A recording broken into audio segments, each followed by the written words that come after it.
శ్రీ మహాగణాధిపతయే నమః. శ్రీ మహాసరస్వత్యై నమః. శ్రీ గురుభ్యో నమః. జూలై 1వ తారీఖు నుండి డిసెంబర్ 31వ తారీఖు వరకు ఈ 6 మాసాలు కర్కాటక రాశిలో జన్మించినటువంటి వారికి ఎలాంటి ఫలితాలు ఉండబోతున్నాయి, ముఖ్యమైనటువంటి గ్రహాల యొక్క సంచారం మూలకంగా ఏ రంగాలలో మనకు శుభ ఫలితాలు, అనానుకూల ఫలితాలు ఉంటాయి అనేటువంటి విషయాన్ని మనం తెలుసుకుందాం. కర్కాటక రాశి వారికి ఈ సంవత్సరము 2025 జూలై 1 నుండి డిసెంబర్ వరకు మనం ఆలోచించినట్టయితే ముఖ్యమైనటువంటి గ్రహాలు గురువు, శని, రాహువు, కేతువు. ఈ గురువు ద్వాదశ స్థానంలో సంచరిస్తున్నాడు, తదనంతరం జన్మస్థానంలోకి వస్తున్నాడు. అంటే గురువు ప్రతికూలంగా ఉన్నాడు ఈ 6 మాసాలు. సరే, శని ప్రభావం ఎలా ఉంది అనే విషయాన్ని మనం చూసినట్టయితే శని మీనరాశిలో సంచరిస్తున్నాడు గనక 9వ స్థానంలో శని సంచరిస్తున్నాడు. శని కూడాను ప్రతికూలంగా ఉన్నాడు కర్కాటక రాశి వారికి. ఇక రాహువు 8వ స్థానంలోకి ప్రవేశించాడు, అంటే కుంభంలోకి ప్రవేశించాడు గనక 8వ స్థానం అవుతుంది. కేతువు 2వ స్థానంలో ఉన్నాడు. ఈ విధంగా మనం చూసినట్టయితే ఈ 6 మాసాలు కర్కాటక రాశి వారికి చాలా క్రూషియల్. ఎందుకంటే ముఖ్యమైనటువంటి గ్రహాలన్నీ కూడాను ప్రతికూలంగా ఉన్నాయి కాబట్టి కొంత జాగ్రత్తలు తీసుకోండి. అయితే ఇందులో మనకు శుభ సూచకం ఏంటంటే ఈ కర్కాటక రాశి వారికి ధనాధిపతి సూర్య భగవానుడు.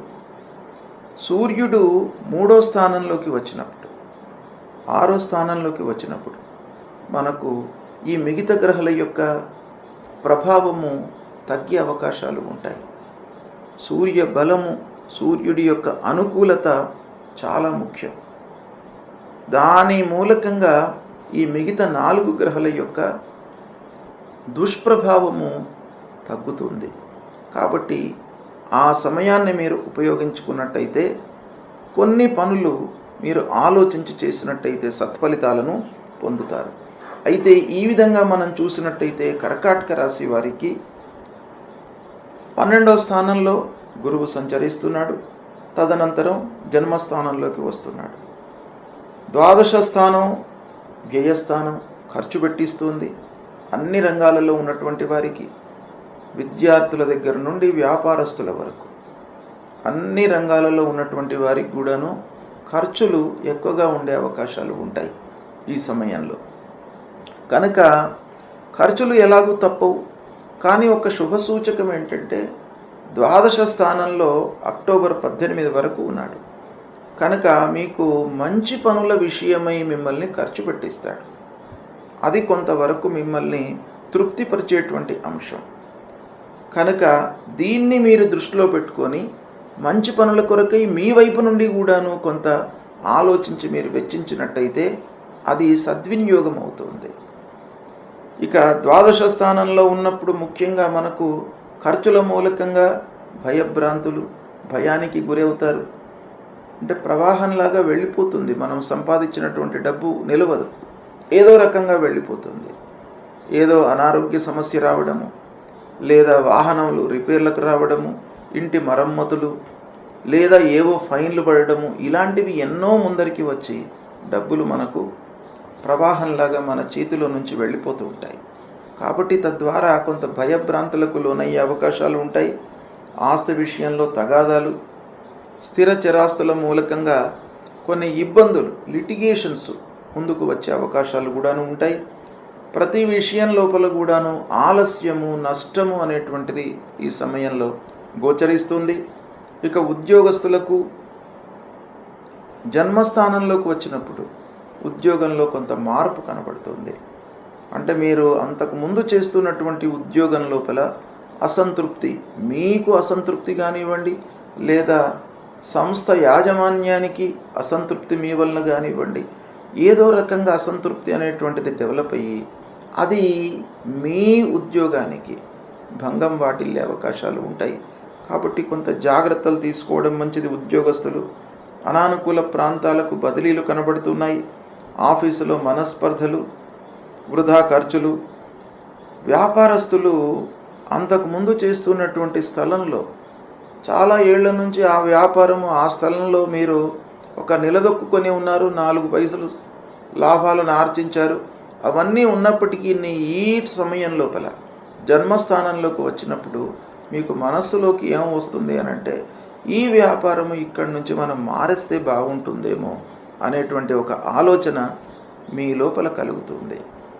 తద్వారా ఆలోచనకు అనుగుణంగా మీరు స్టెప్స్ తీసుకోలేరు, ఆలోచన మట్టుకే ఉంటుంది. దాని మూలకంగా ఏమవుతుంది, పని చేయలేం.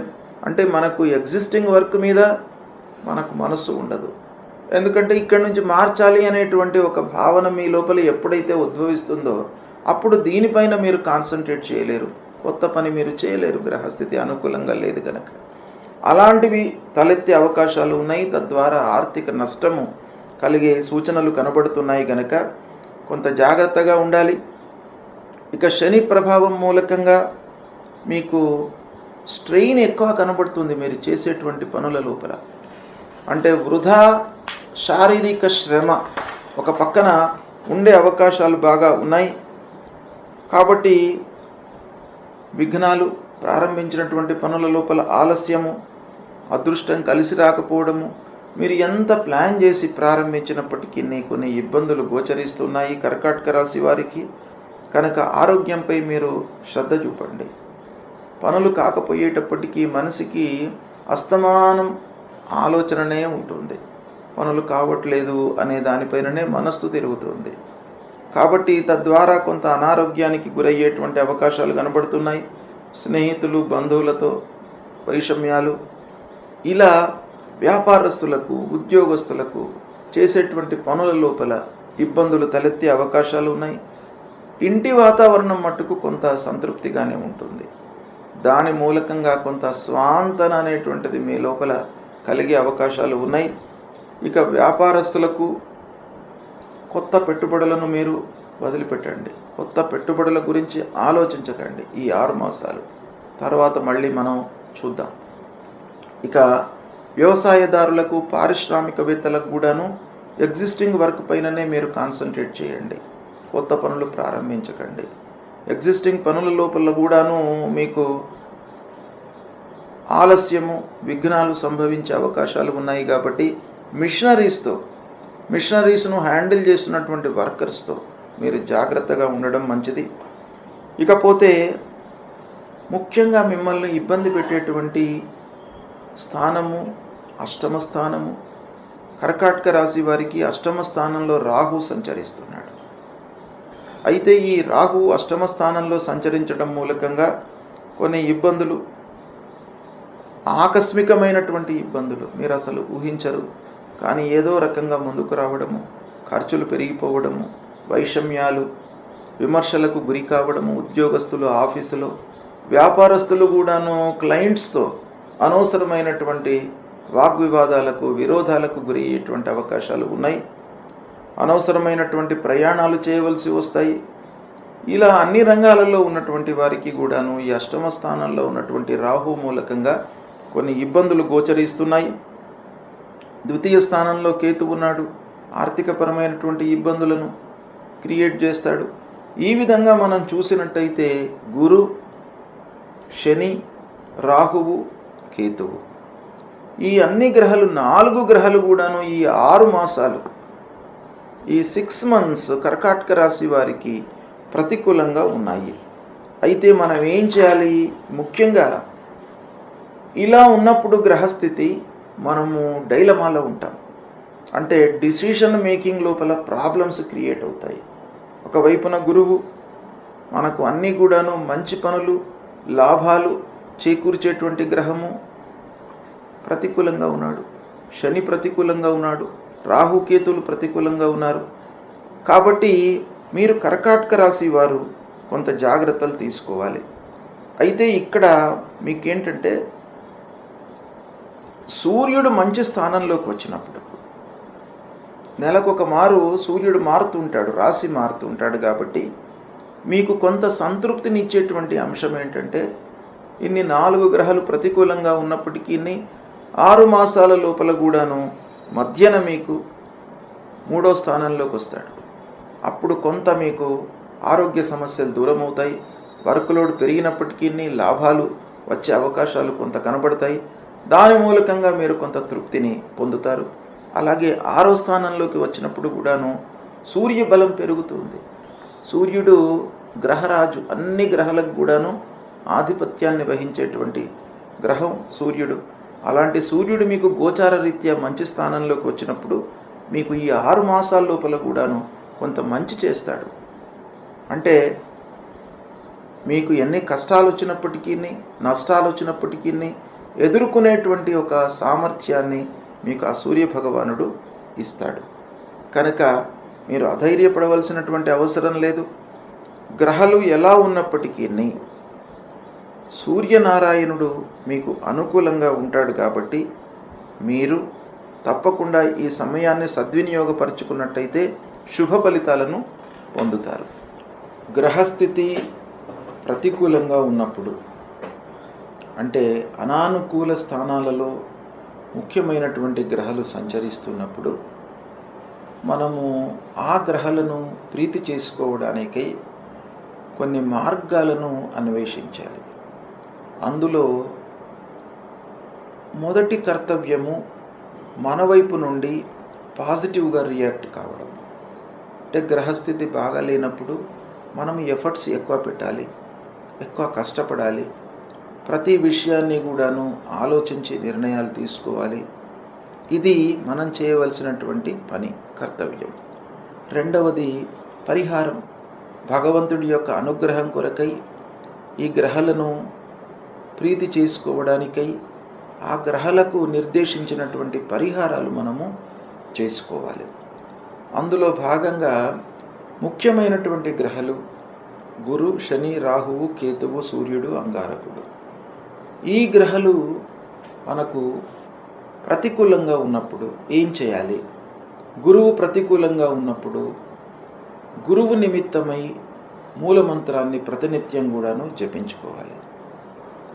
దేవానాంచ ఋషీణాంచ గురుం కాంచన సన్నిభం వందనీయం త్రిలోకానాం తం నమామి బృహస్పతి అనేటువంటి మూలమంత్రాన్ని ప్రతినిత్యం కూడాను జపిస్తూ దక్షిణామూర్తి స్తోత్ర పారాయణం చేస్తూ దత్తాత్రేయ స్వామిని కొలవడము, సద్గురువులను సందర్శించుకోవడము, ఇవి చేసినట్టయితే గురు భగవానుడి యొక్క ప్రీతి కలుగుతుంది మీకు. ఆ గురు భగవానుడు ప్రీతి చెంది మీకు ప్రతికూలమైనటువంటి ఫలితాలను తగ్గించి అనుకూలాన్ని మీకు కలిగించే అవకాశాలు ఉంటాయి. ముఖ్యంగా మాతాపితృవులను కూడాను మనం సేవించాలి. ప్రథమ గురువులు తల్లిదండ్రులు కాబట్టి వాళ్లను సేవించినట్టయితే మీరు ఆ గురువు యొక్క అనుగ్రహాన్ని పొందుతారు. ఇక శని ప్రతికూలంగా ఉన్నప్పుడు శనికి సంబంధించినటువంటి మూలమంత్రాన్ని చదువుకోండి, ప్రతినిత్యం కూడాను జపించండి. నీలాంజన సమాభాసం రవిపుత్రం యమాగ్రజం ఛాయా మార్తాండ సంభూతం తం నమామి శనైశ్చరం అనేటువంటి ఈ మూలమంత్రాన్ని ప్రతినిత్యం కూడాను చదువుకోండి. ఆంజనేయ స్వామి దేవాలయానికి వెళ్ళండి, ఆంజనేయ స్వామిని కొలవండి. మీ లోపల భయము, భ్రాంతి, ఆందోళన ఇవి లేకుండా మిమ్మల్ని కాపాడుతాడు. హనుమాన్ చాలీసా పారాయణం చేసుకోండి, శివాభిషేకం చెయ్యండి. మాస శివరాత్రి రోజున శంకరుడి దేవాలయానికి వెళ్ళి ఆ శంకరుణ్ణి పూజించండి. ప్రదోష సమయంలో శంకరుణ్ణి పూజించండి.